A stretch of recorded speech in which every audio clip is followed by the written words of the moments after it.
Hello તાલીમાર્થી મિત્રો, અંગ્રેજી ભાષાના શબ્દ શીખવાનો આજ 83મો દિવસ છે. તો ચાલો શબ્દ શીખીએ. આજનો પહેલો શબ્દ છે પ્લીઝ. તેનો સ્પેલિંગ છે PLEASE. પ્લીઝ એટલે કૃપા કરીને.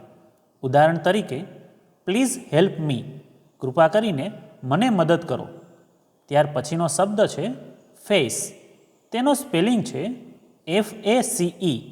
ફેસ એટલે ચહેરો અથવા તો સામનો કરવો. ઉદાહરણ તરીકે, હી ફેસ્ડ મેની પ્રોબ્લેમ્સ. તેણે ઘણી સમસ્યાઓનો સામનો કર્યો. ત્યાર પછીનો શબ્દ છે સિક્યોર. તેનો સ્પેલિંગ છે SECURE. સિક્યોર એટલે સુરક્ષિત અથવા તો સુરક્ષિત કરવું. ઉદાહરણ તરીકે, કીપ યોર ડોક્યુમેન્ટ સિક્યોર. તમારા દસ્તાવેજો સુરક્ષિત રાખો. ત્યાર પછીનો શબ્દ છે રિમૂવ.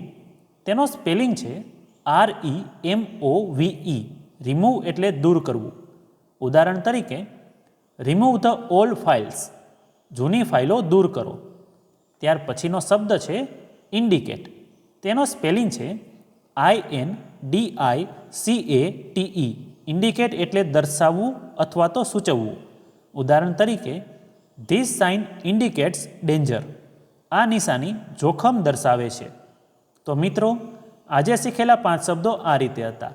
પ્લીઝ એટલે કૃપા કરીને, ફેસ એટલે સામનો કરવો, સિક્યોર એટલે સુરક્ષિત, રિમૂવ એટલે દૂર કરવું અને ઇન્ડિકેટ એટલે દર્શાવવું. તો આવી જ રીતે ITIની અને જોબની અપડેટ માટે આ ચેનલને સબસ્ક્રાઈબ જરૂર કરજો.